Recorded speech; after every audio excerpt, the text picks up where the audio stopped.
जय हिंद साथियों, आप सभी का आपके अपने परिवार आसमा सिविल एकेडमी के इस डेली करंट अफेयर में हर बार की तरह मैं आप सभी का एक बार फिर से पुरजोर स्वागत करता हूं और आशा करता हूं कि आप सभी स्वस्थ हैं और बिल्कुल मस्त हैं और साथ ही साथ अपनी प्रतियोगी परीक्षा की तैयारी बेहतर जोरों शोरों से और एक युद्ध स्तर पे कर रहे हैं। मेरे प्रिय साथियों, आज हम पढ़ेंगे 22 जुलाई के इंपॉर्टेंट करंट अफेयर्स जो कि हमारे एग्जाम के लिए बहुत ही ज्यादा इंपॉर्टेंट है। तो वीडियो में शुरू से अंत तक जरूर बने रहिएगा। अगर चैनल में नए हैं तो चैनल को सट से सब्सक्राइब कर लो और अगर पहले से हो तो मेरे प्रिय साथियों वीडियो को शेयर करना नहीं भूलिए। ठीक है, चलिए आज की पॉजिटिविटी देखते हैं। कुछ बड़ा करने जा रहे हो तो जल्दी हार मत मानना, क्योंकि शुरुआत हमेशा सबसे कठिन होती है और शुरुआत में ही जो हार मान गया उसी का ही हिस्सा कंसिस्टेंट और डिसिप्लिन व्यक्ति पा जाता है। बहुत ज्यादा गंभीर बात है, विचार करिएगा। ठीक है, चलिए लास्ट टाइम मैंने प्रश्न पूछा था, हाल ही में केंद्रीय मंत्री नितिन गडकरी ने किस राज्य में देश के दूसरे सबसे लंबे केबल स्टेट ब्रिज सिंगादुर ब्रिज का उद्घाटन किया है? तो कर्नाटक में। ठीक है, चलो मौर्य समाज का 7 वर्गों में विभाजन को विशेष रूप से उल्लेख किया गया है मेगास्थनीज की पुस्तिका इंडिका में।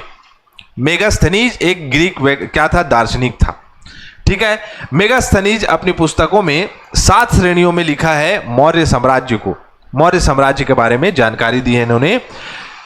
यह भूगोल की एक पुस्तक है जिसमें दार्शनिक, कृषक, पशुपालक, शिल्पकार, योद्धा, निरीक्षक, मंत्री, इन सभी के बारे में मेगास्थनीज से लिखा है। बिल्कुल सही आंसर दिया आप सभी ने, मैं कमेंट इसमें लगा नहीं पाया हूं। चलो, राष्ट्रीय ध्वज अंगीकरण दिवस कब मनाया जाता है? तो आज के दिन मतलब 22 जुलाई को मनाया जाता है राष्ट्रीय ध्वज अंगीकरण दिवस। 22 जुलाई याद रखिएगा।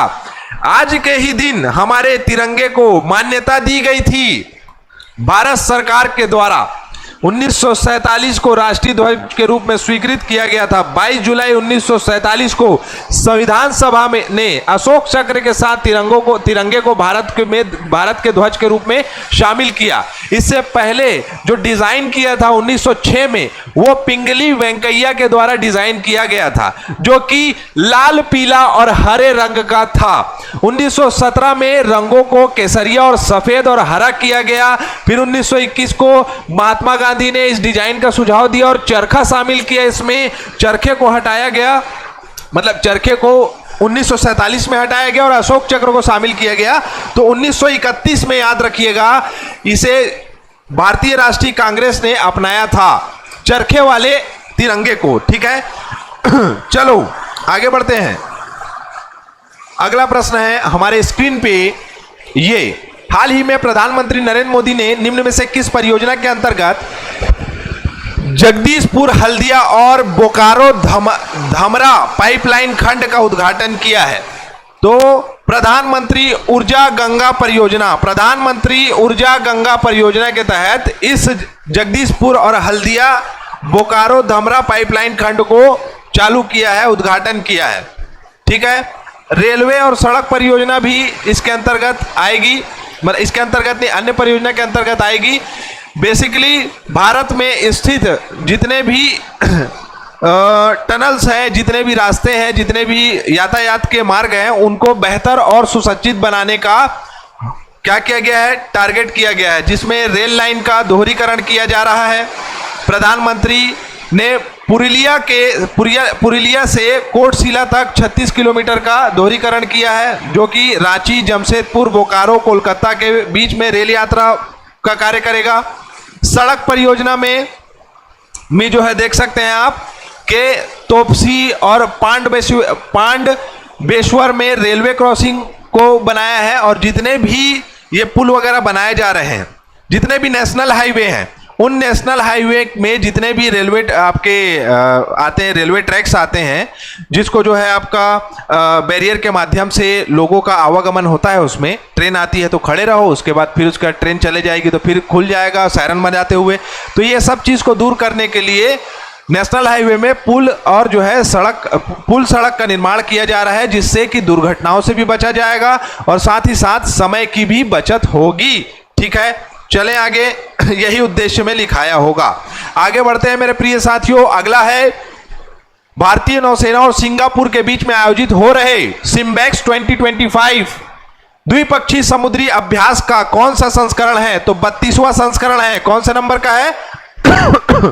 32वां संस्करण है। और यह कहां आयोजित हो रहा है? तो सिंगापुर में आयोजित हो रहा है, जिसमें भारतीय नौसेना की टुकड़ियां शामिल होंगी और इसका प्रतिनिधित्व करेंगे ऑफिसर कमांडिंग रियर एडमिरल सुशील मेनन जी। ठीक है, लॉयन किंग अभ्यास के नाम से जाना जाता था। इसे कब? 1994 में जब इसे स्टार्ट किया गया था। अब जो है 32वां संस्करण सिंगापुर और भारत के बीच में एक द्विपक्षीय सैन्य अभ्यास है, जो कि आर्थिक और सामाजिक क्षेत्र में एक दूसरे को बढ़ाने के लिए, साथ ही साथ सैन्य संगठन में मजबूती लाने के लिए इस कार्य को किया जा रहा है। ठीक है, चले आगे। अगला प्रश्न हमारे स्क्रीन पे ये रहा, हाल ही में किस संगठन को संयुक्त राज्य अमेरिका के विदेश मंत्रालय ने विदेशी आतंकवादी संगठन और विशेष रूप से नामित वैश्विक आतंकवादी घोषित किया है? इसका नाम है द रेजिस्टेंट फ्रंट। यही बिप बिप बिप बिप बजता है ना, जैसे गाली बकते हैं। तो इन्हीं लोग जो थे, उन्होंने कहां किया था आक्रमण? मासूम लोगों को मारा था पहलगाम में। तो इनको अभी काहे के लिए घोषित कर रहे हो? उसी समय घोषित कर देना था। ठीक है, तो इनका जो है सफाया ऑपरेशन सिंदूर के माध्यम से किया गया है। अब कितना किया गया है, कितना नहीं किया गया है, वो अभी व्यक्ति को ठीक से पता ही नहीं है, क्योंकि न्यूज वाले लोग कराची बंदरगाह को उड़ा दिए थे। मैं भारतीय मीडिया क्या बताऊं, छोड़ो, उनको बारे में बोलना ही बेकार है। द रेजिस्टेंट फ्रंट स्वाहा। अब ये पैदा कहां से हुआ? ये पैदा हुआ था 2019 में, जब अनुच्छेद 370 हटाया गया था। तो लश्कर तैयबा का जो है ये क्या था? अंग था। मुरीद के पाकिस्तान में बना और टीआरएफ बोलते हैं इसको। मोहम्मद अब्बास शेख, बासित अहमद डार, ये मेरा नाम के अंतर का है, वो नहीं आना चाहिए इसमें, सरनेम, समझ रहे हो? तो ये पापी लोग को इनकी पाप की सजा मिलनी चाहिए, बस इतना ही जाने। ठीक है, चलो।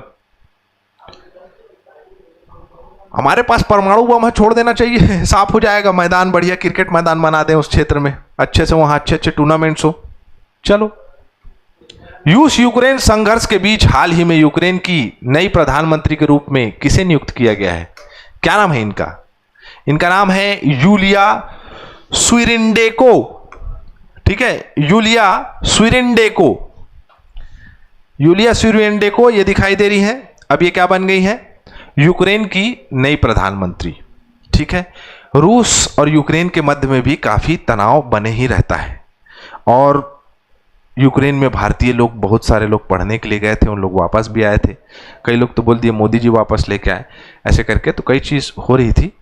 लेकिन वो सब चीज़ों में नहीं जाना है, मीडिया के चक्कर में नहीं पड़ना है। हम यहाँ पर देखेंगे कि प्रधानमंत्री कौन बनी है, वो है यूलिया स्विरिंडेको। उन्होंने यह नियुक्ति 2022 में युद्ध शुरू होने के बाद से सरकार में पहला एक बड़ा नेतृत्व परिवर्तन है। यूलिया स्विरिंडेको पहले यूक्रेन की अर्थव्यवस्था मंत्री थी, है ना। उन्होंने डेनिस सम्मेहाल का स्थान लिया है, जिन्हें अब देश का नया रक्षा मंत्री बना दिया गया है। ठीक है, बाकी इनका काफी अनुभव है, और अनुभव है तभी तो बनी है प्रधानमंत्री, है ना। बाकी मैं पढ़ के बता देता हूं आप लोगों को कि क्या क्या अनुभव है। हमारे साहू जी हंस देते हैं, वो बोलते हैं कि बाकी चीज को बता दो सर, लेकिन अनुभव है तभी तो है। अब आर्थिक अनुभव है। अब स्विरिंडेको एक अनुभवी अर्थशास्त्री राजनीतिक है। बताया हूँ कि अर्थव्यवस्था के क्षेत्र में काम करती थी। युद्ध के दौरान उन्हें आर्थिक मोर्चे पर को संभाला था। घरेलू सुधारों के साथ साथ अंतर्राष्ट्रीय समर्थन जुटाने के लिए भी आगे बढ़ी थी। अमेरिका के साथ एक रणनीतिक खनिज समझौते में अंतिम रूप से इन्होंने पार्टिसिपेट किया था। यह एक नियुक्ति राष्ट्रपति वोलोडिमीर जेलेंस्की द्वारा युद्धकालीन शासन में नई ऊर्जा दक्षता को प्रयास का एक हिस्सा होगा। ठीक है, क्योंकि बहुत ही सधी हुई और बहुत ही समझदार कहा जा सकता है प्रधानमंत्री रहेंगी यूक्रेन की यूलिया यूरेंडिंको। ठीक है, यह पूर्वी यूरोप स्थित है यूक्रेन। रूस, पोलैंड, बेलारूस, हंगरी, रोमानिया आदि देशों से घिरा हुआ है। कीव यहाँ की राजधानी है, यूक्रेनी भाषा बोली जाती है ना। कृषि उत्पादन के लिए, गेहूं के लिए, सूरजमुखी तेल के लिए बहुत ही विश्व प्रसिद्ध है। चलो, नितिन गुप्ता क्या बन गए हैं? तो राष्ट्रीय वित्तीय रिपोर्ट प्राधिकरण के नए अध्यक्ष बन गए हैं। बोलीविया को भारत सरकार ने खसरा और रूबेला का टीका भेजा है, 3 लाख खुराक। मुंबई बांद्रा कुर्ला कॉम्प्लेक्स में पहला शोरूम चालू हो गया है टेस्ला का, एलन मस्क की कंपनी है। बिहार के लड़के लोग जीत गए हैं रग्बी के अंडर 18 में, अपना झंडा गाड़ लिया है इन्होंने। हाल ही में भारतीय सेना की वायु रक्षा इकाई ने किस स्वदेशी वायु रक्षा प्रणाली को लद्दाख में 15,000 फीट ऊंचाई पर सफलतापूर्वक परीक्षण किया है? इसका आंसर देना है आपको। किसने कहा था कि ब्राह्मण और श्रमण दार्शनिकों के 2 प्रकार थे? तो आपको देना है, उत्तराखंड पीएससी में पूछा गया है, बहुत ही सदा हुआ प्रश्न है। इसका आंसर मैं आपको डिटेल में बताऊंगा। हमारा सत्र यहीं कंप्लीट होता है। इसी के साथ मैं इजाजत चाहूंगा। जय हिंद, जय भारत।